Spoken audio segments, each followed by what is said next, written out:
तो हमारी शब्दों से ऐसा लगता है कि हम ये करते नहीं हैं, लेकिन हम मजबूर हो जाते हैं। क्रोध में मजबूरियाँ आ जाती है। जैसे कि एक शराब पीने वाला व्यक्ति जब वो क्या करता है उसे पता नहीं होता है और वो शराब के नशे में कुछ भी करने लगता है। वैसे ही क्रोध भी जब आता है तो हम कुछ भी करने लगते हैं। जैसे कि हम बोलते हैं कि क्रोध में आके मैंने कर दिया। वैसे नशे में जो व्यक्ति होता है, दारू पीने वाला व्यक्ति भी यही कहता है कि मैंने शराब पी थी, इसीलिए मैं नशे में था, इसलिए मैंने ऐसा किया। दोनों सिमिलरिटी लगती है। लेकिन एक बात है, अगर प्रभु का वचन ये कह रहा है कि क्रोध करो पर पाप मत करो, तो इसका मतलब है कि कहीं ना कहीं हम क्रोध पर कंट्रोल कर सकते हैं। और वहाँ पर लिखा है सूर्य अस्त होने तक तुम्हारा क्रोध ना रहे। यानी प्रभु का वचन कह रहा है कि क्रोध पे कंट्रोल कर सकते हैं, हम क्रोध को रोक सकते हैं। ज़्यादा देर तक हमें क्रोध नहीं करना है। सूर्य अस्त तक होने तक हमारे क्रोध को ठंडा कर देना, यानी ज़्यादा देर तक क्रोध में बने नहीं रहना है।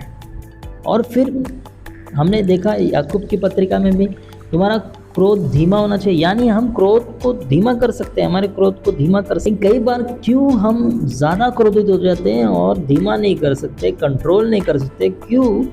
क्योंकि हमने क्रोध को अवसर दिया है, हमने पाप को अवसर दिया। केन और हाबिल के विषय में अगर आप देखोगे उत्पत्ति के 4 अध्याय में, तो वहाँ पर केन को परमेश्वर पूछता है कि तू क्यों क्रोध करता है?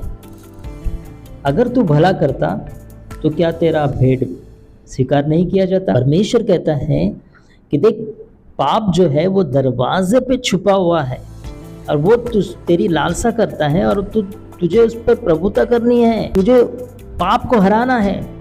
पाप को तुझे प्रभुता नहीं करनी है, लेकिन तुझे पाप पर प्रभुता करनी है, तुझे उसको हरा देना है। यानी क्रोध अगर तुझे आया है तो ये क्रोध जो है एक दरवाजे को खोला है जहाँ पर पाप तेरे जीवन में प्रवेश होने के लिए तैयार है, लेकिन तुझे क्रोध को धीमा करना है, क्रोध को कंट्रोल कर अपने दरवाजे को बंद करना है, पाप को आने नहीं देना है।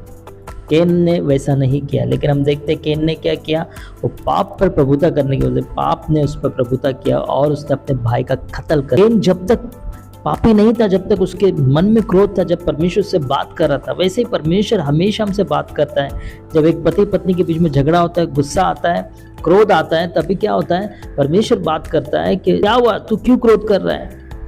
तुझे इस तरह से क्रोध नहीं करना है, तू अपने क्रोध को धीमा कर, कंट्रोल कर, इस तरह से तुझे बात नहीं करना है। परमेश्वर का आत्मा हमसे बात करता है और हम उस वक्त परमेश्वर की आत्मा को जब सुनते हैं, हम कंट्रोल करते हैं, हम पाप पर प्रभुता करते हैं। लेकिन कई बार हम देखते हैं कुछ लोग जो होते हैं वो वचन को याद नहीं करते, वचन उनके जीवन में नहीं है, इसलिए क्या होता है, पाप उन पर प्रभुता करते हैं।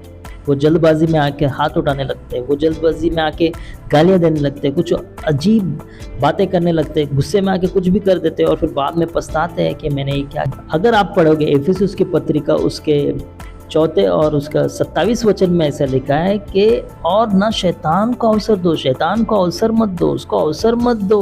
हम कई बार अवसर देते हैं, हम अपने जीवन का दरवाज़ा खुला रखते हैं क्रोध करके।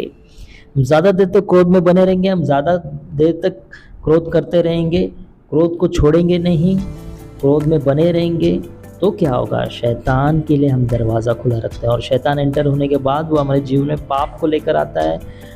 जैसे केन ने अपने भाई का कत्ल कर दिया, वैसे हमारे साथ वो बुरा करवाता है। इसके लिए प्रियो मैं आपसे निवेदन करता हूँ, जब भी आपको क्रोध आए तो आप उस वचन को याद करें जो परमेश्वर का वचन कहता है कि तुम क्रोध तो करो लेकिन पाप मत करो, तुम्हारा क्रोध धीमा हो, सूर्य अस्त होने तक तुम्हारा क्रोध रुक जाए, खत्म हो जाए। यानी कैसे खत्म हो जाए?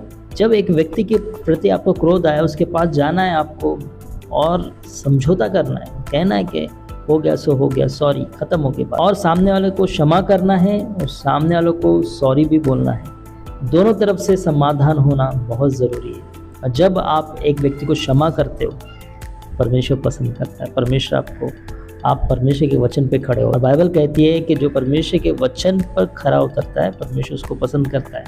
यानी इस बार परमेश्वर आपके दिल के द्वार के बाहर खड़े होकर खटखटाता है और जो कोई उसके लिए अपना दरवाज़ा खोलेगा वो उसके अंदर है। बाइबल कहती है चोर तो खाली चोरी करने के लिए और नाश करने के लिए आता है, लेकिन यीशु मसीह इसलिए आया कि वो तुम्हें बहुतायत का जीवन दे। क्यों नहीं प्रियो, इस वचन के द्वारा प्रभु आपको आशीष करे, इस वचन को आप ध्यान रखें और क्रोध ना करे, क्रोध में अपना जीवन ना बर्बाद करे, क्रोध में आके अपने जीवन को नाश ना करे, पर अपने क्रोध को धीमा करे, अपने क्रोध पर कंट्रोल करे, अपने क्रोध को छोड़ दे। सूर्य अस्त तक मतलब आप क्रोध में कभी नहीं सोना है। अगर एक व्यक्ति की वजह से आपको क्रोध आया, कुछ भी वजह से क्रोध आया, तो उसी क्रोध को लेकर आपको सोना नहीं है। आपको पहले वो क्रोध को शांत करना, समझौता करना है और फिर उसके बाद आप अपनी अच्छी नींद से सो सकते हो। और देखिए, दरवाज़ा बंद रखना है, दरवाज़ा बंद, शैतान को अवसर नहीं दे। शैतान हमेशा द्वार के बाहर, पाप जो है वो छुपा है और वो हमारी लालसा करता है, वो हमेशा